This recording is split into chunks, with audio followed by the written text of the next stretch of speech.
تقریبا به پایان قرن 19 رسیدیم.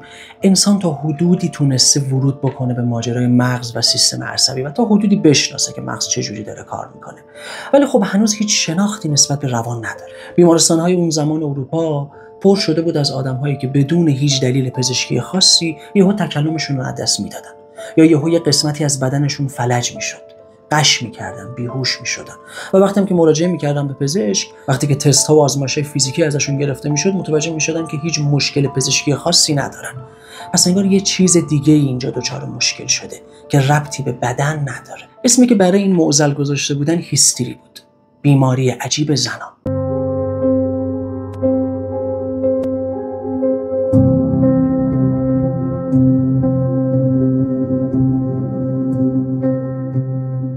بیماری عجیب زنان، خاطری که بیشتر در خانم‌ها اتفاق میفته. یکی از اولین کسایی که ادعا کرد میتونه این بیماری رو درمان بکنه فرانز آنتوان مسمر بود. مسمر گفت در بدن ما یک جریان مغناطیسی وجود داره که ازش به عنوان مغناطیس حیوانی یاد کرد. گفت زمانی که این جریان مختل میشه ما دچار اختلال روانی میشیم. و گفت من میتونم این جریان مختل شده رو دوباره تنظیمش کنم. چجوری؟ با یه آهنربایی در دست، با یه نگاه عمیق و با القاء یک سری از چیزها و لمس یه قسمت‌های خاصی از بدن. وقتی مردم این کار مسمر رو میدیدن، خیلیشون میترسیدن، خیلی‌ها حیرت میکردن. کلیسا میگفت این کار شیطانیه. علم به عنوان خرافه ازش یاد میکرد.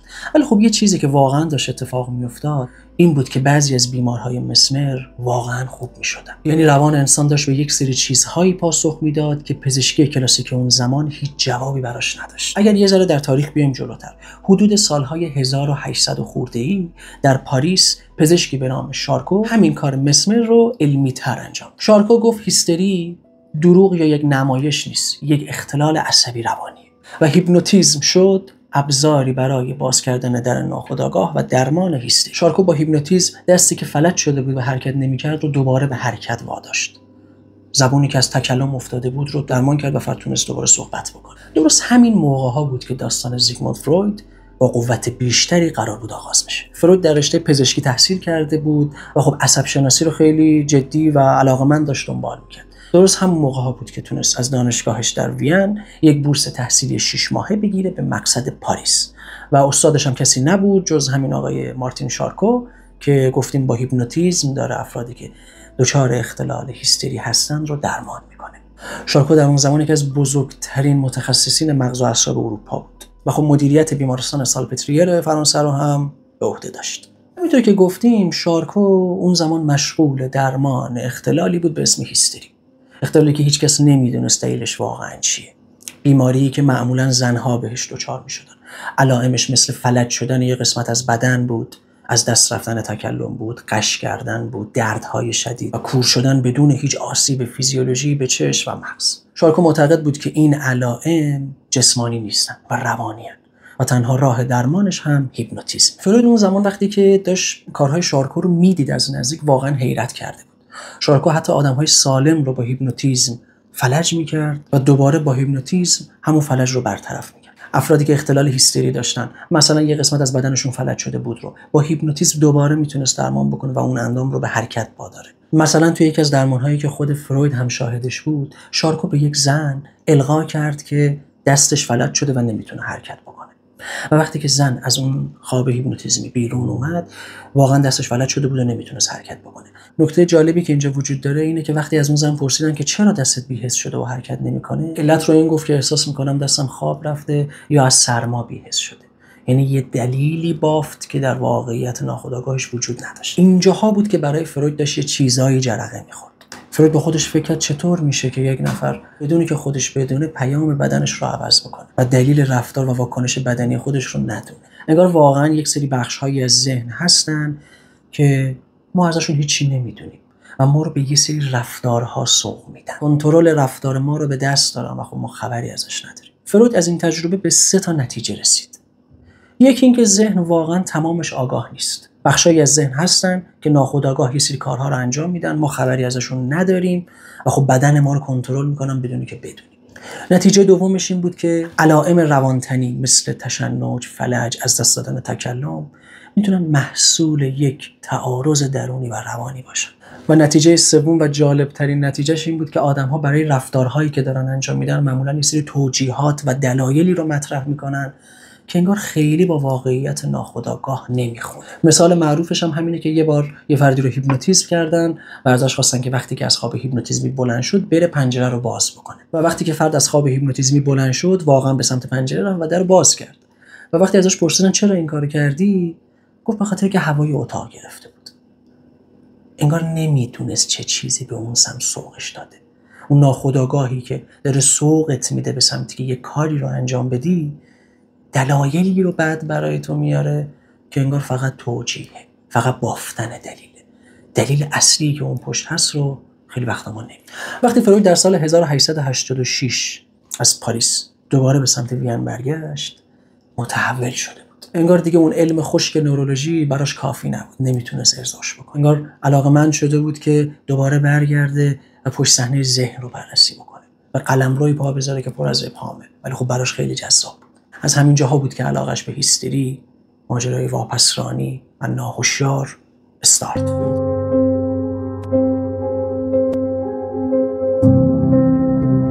وقتی که فروید به وین برگشت، همون جاها بود که با پزشکی آشنا شد به اسم یوزف بروئر.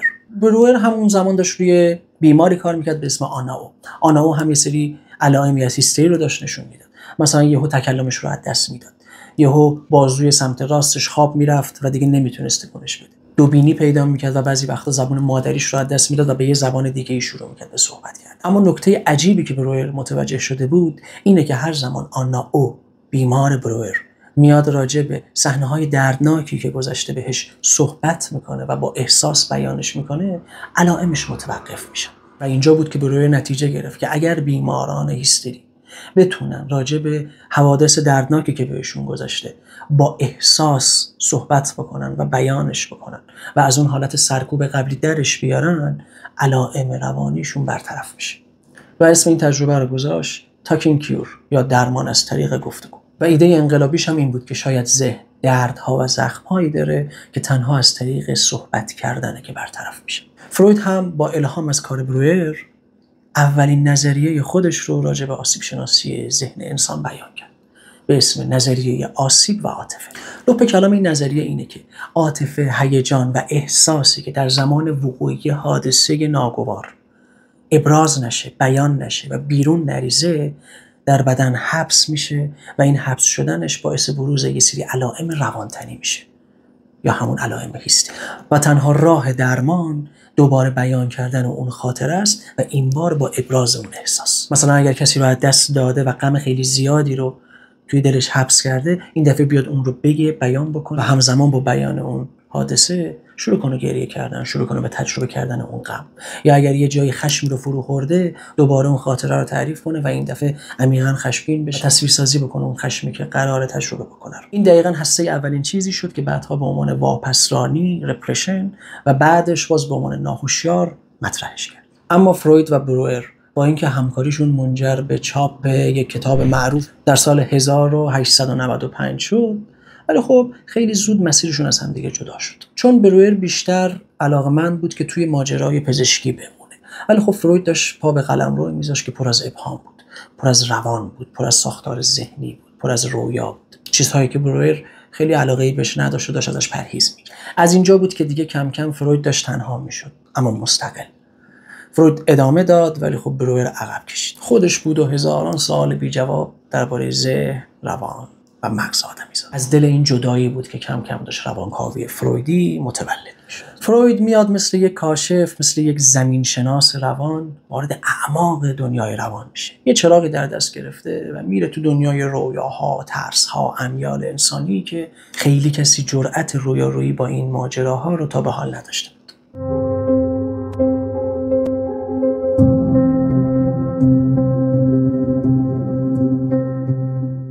توی همین مسیر بود که فروید به یک مشاهده خیلی مهم رسید. او متوجه شد که وقتی آدم‌ها از خاطرات دردناکشون شروع میکنن به حرف زدن، حالشون بهتر میشه. ولی خب بعضی از خاطرات هستن که اصلا فرد به یاد نمیارشون.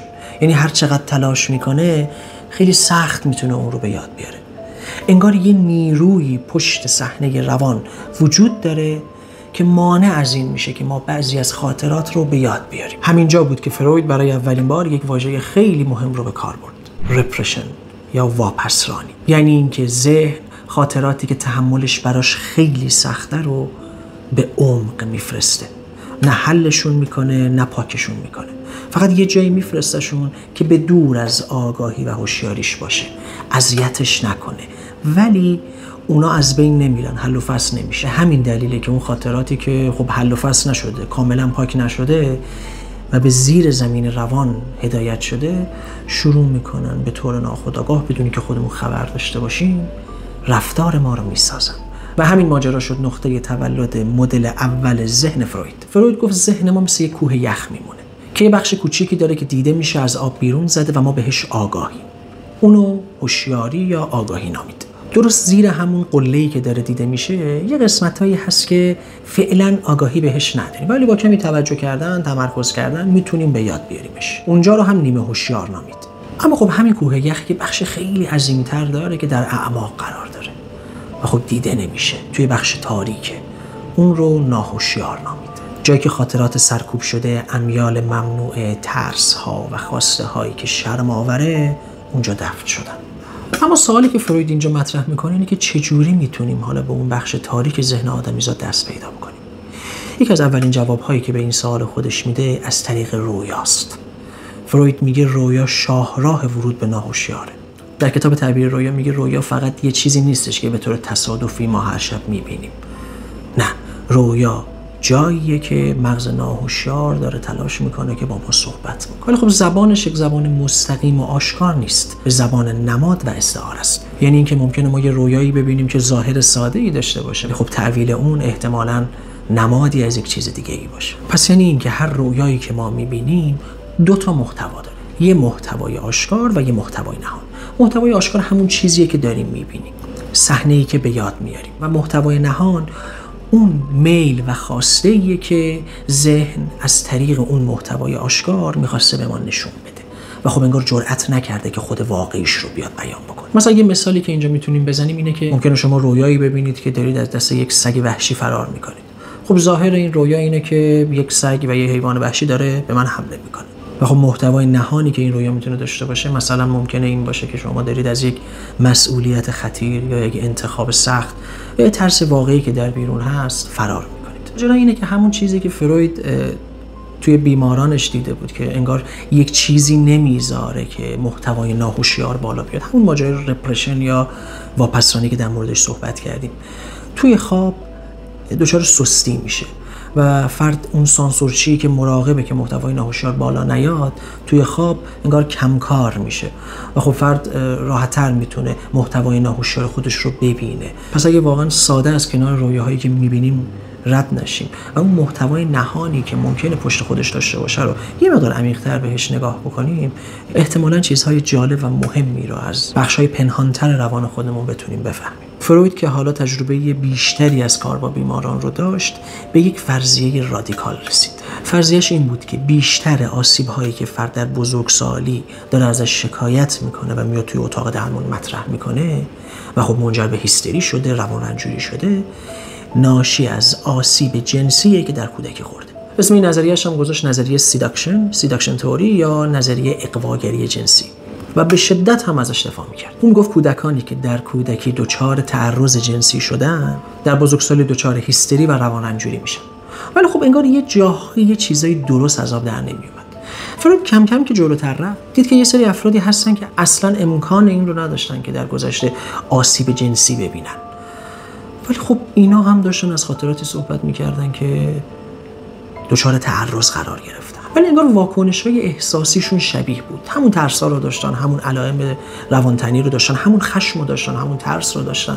اینجا بود که فروید با یک شوک اساسی روبرو شد. فروید با خودش فکر نکنه انسان میتونه یه ماجرایی رو خیال بکنه و اون خیال دقیقاً مثل یک واقعیت براش عمل بکنه. و این ماجرا شد نقطه تولد یک ایده انقلابی. واقعیت روانی میتونه مساوی با واقعیت بیرونی نباشه. یعنی مهم نیست یک اتفاق واقعاً برای تو در بیرون افتاده یا نه. اگر ذهنتون رو باور کرده، واقعی تر از واقعی در ذهن و روان تو ثبت میشه و اثرش رو میذاره. یعنی که نتیجه گرفت بسیاری از چیزهایی که در ناخودآگاه ما هستن ممکنه اصلا در بیرون اتفاق نیفتاده باشن. ممکنه صرفا یک میل باشن، یک ترسی باشن که اصلا واقعیتی نداشته باشه. ممکنه یک خشمی باشه به سمت کسی که اصلا وجود نداشته باشه. ممکنه ساختارهای خیالی باشن که به شدت روی زندگی روانی ما اثر میذارن و واقعی عمل میکنن. و خب تقریبا یکی از جالبترین ایده های فروید بود این ماجرا که انگار لازم نیست حتما یه اتفاقی در بیرون بیفته. شما صرفا اگر یه خیال خاصی داشته باشی، یک میلی داشته باشی، ساختاری رو ممکنه بسازه که تمام زندگی تو رو تحت سیطره خودش قرار بده بدون اینکه در واقعیت اتفاق افتاده باشه.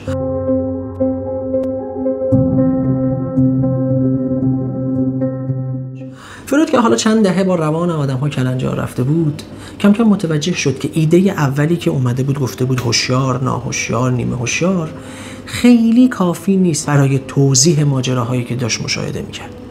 او متوجه شد که مثل اینکه کشمکش‌ها فقط بین ناهوشیار و هوشیاری نیست، خیلی وقتا در خود ناخودآگاه کشمکش‌هایی وجود داره.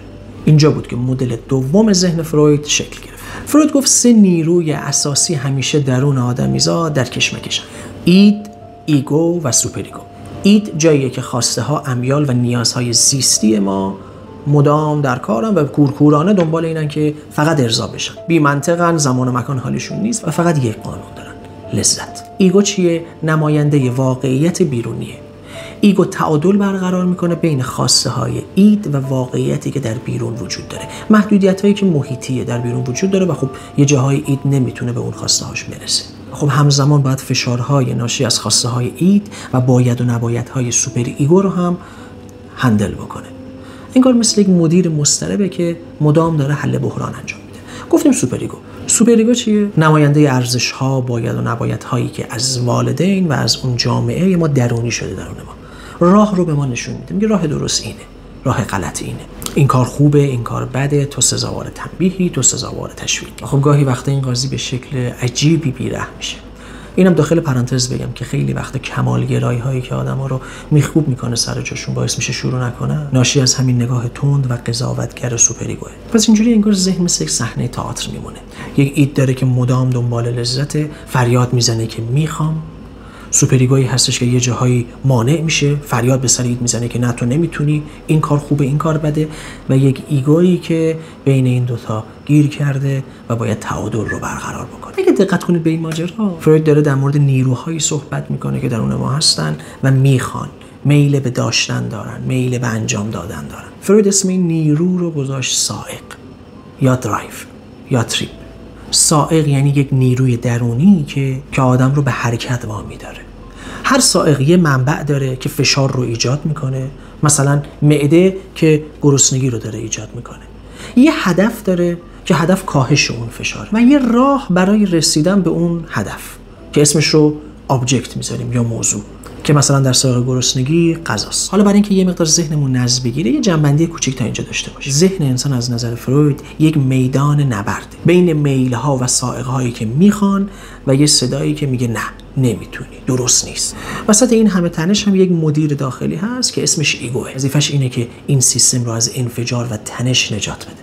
و همه این کشمکش‌ها همون چیزی که ما بهش میگیم زندگی روانی. و خب یه چیز جالبتری هم که اینجا مطرح میشه اینه که هر چقدر کشمکش ها بیشتر باشه، تنش بالاتر بره، تعارضات بین اید، ایگو، سوپر ایگو بالا بگیره، نتیجه‌ای که اونجا حاصل میشه استرابه. و جالبتر اینه که ماجرا به همینجا ختم نمیشه.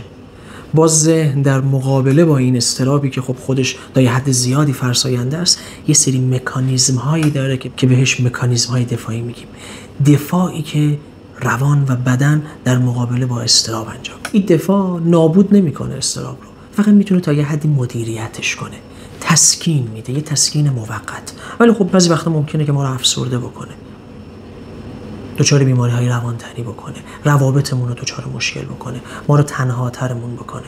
یه جایی باعث بشه که موفقیت از ما گرفته بشه، موفقیت توی رابطه هامون، موفقیت توی شغلمون. و خب خیلی وقتا رواندرمانی پیدا کردن همین مؤلفه هاست. چه احساساتی اینجا هستن، چه تعارضاتی وجود داره، چه اضطراب‌هایی رو فرد داره تجربه میکنه و چطور داره در مقابله با این اضطراب از مکانیزم‌های دفاعی استفاده میکنه. یه جاهایی اصلا پیدا کردن این مکانیزم‌های دفاعی و کار کردن روشون، خنثی کردنشون خودش قدم اول در درمانه.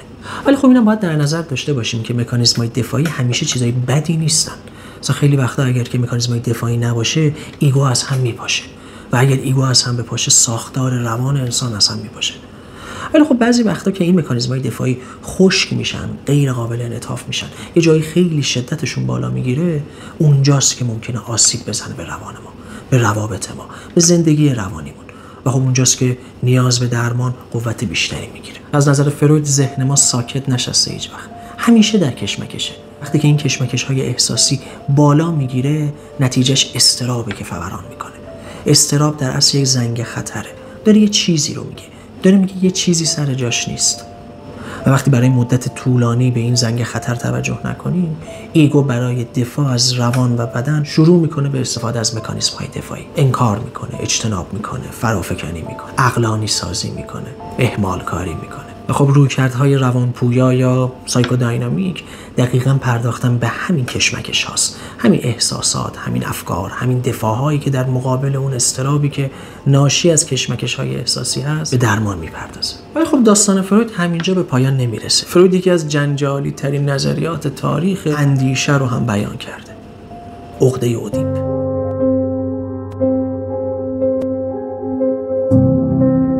فروید این نظریه رو از نمایشنامه اودیپ شهریار الهام گرفت، جایی که اودیپ ناخواسته پدرش رو میکشه و با مادرش ازدواج میکنه. فروید معتقد بود که این فقط یک افسانه نیست، این داستان نماد میل‌های پنهان درون همه ماست. فروید معتقد بود که هر کودک در دوره‌ای از رشد روانیش نسبت به والد جنس مخالف خودش میل عاطفی داره و نسبت به والد همجنسش احساس رقابت، ترس و حسادت میکنه. مثلا پسر بچه‌ای که عاشق مادرشه و آرزو میکنه یکاش پدرش نباشه و همزمان از پدر هم میترسه که نکنه بابا متوجه این میل من بشه. فروید اسمش رو میذاره اضطراب اختگی. ولی خب در نهایت به خاطر همون اضطراب اختگی کودک این میلش رو واپس میزنه و از طریق همانندسازی با پدر، شبیه پدرش شدن، از این میلش عبور میکنه. در درون دختران هم تقریبا یه همچین پدیده اتفاق میفته که خب فروید خیلی به این ماجرا اشاره نکرد، ولی خب روانکاوان بعدی به خصوص لکان بیشتر این ماجرا رو بسته و شرحش دادن. حالا سوال اینجاست که چرا انقدر عقده اودیپ مهمه؟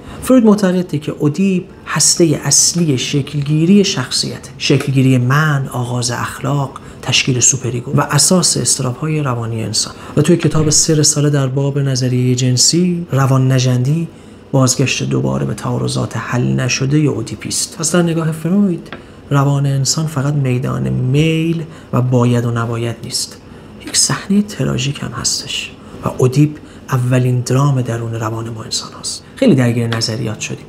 دوباره بیایم برگردیم به فروید، همون مردی که در بیمارستان سالپتریر با حیرت هیپنوتیزم و اثرش روی هیستری رو مشاهده کرد. بعدش دوباره به وین برگشت، با برویر همراه شد، از یه جایی از برویر جدا شد، تنها راهی سفر کشف و شهودش شد و نظریات عجیب و انقلابی در باب روان انسان گردآوری کرد و در موردش صحبت کرد. فروید کسی بود که گفت روان انسان ساده نیست، پشت خواسته هامون چیزهایی پنهانه که ازش میترسیم و خیلی وقتا ازشون خجالت میکشیم، بیشتر از اون چیزی که فکر کنیم مدام داریم از خودمون دفاع میکنیم. فروید با ذهن انسان مثل یک معمای بزرگ رفتار کرد. فروید نوشت، سخنرانی کرد، طرد شد، مورد تمسخر قرار گرفت، ولی بازم وایستاد، ایستاد. حتی زمانی که اروپا در جنگ و آتش بود همچنان در حال نوشتن بود، تا اینکه در سال 1938 نازی‌ها وارد اتریش شدند. فروید با اینکه پیر و بیمار بود مجبور شد وین رو ترک کنه. به لندن رفت، جایی که در تبعید آخرین روزهای عمرش رو سپری کرد. فروید درگیر سرطان شدید دهان و فک بود.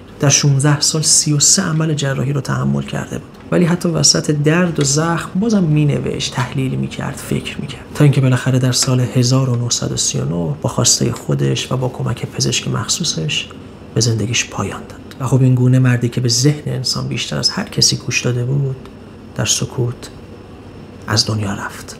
اما داستان روانکاوی با مرگ فروید تموم نشد. تازه ماجرا شروع شده بود. بعضیا راهش رو ادامه دادن، بعضیا باهاش جنگیدن، بعضیا به شدت نسبت بهش انتقاد کردن و خب بعضی‌ها هم نظریه‌اش رو تکمیل تر کردن. ما هم اینجا داستان فروید رو تموم می‌کنیم و در قسمت بعدی میریم سراغ این که بعد از فروید روانکاوی چه مسیری رو پشت سر گذاشت و خب داستان کشف روان آدمیزاد به کجا رسید.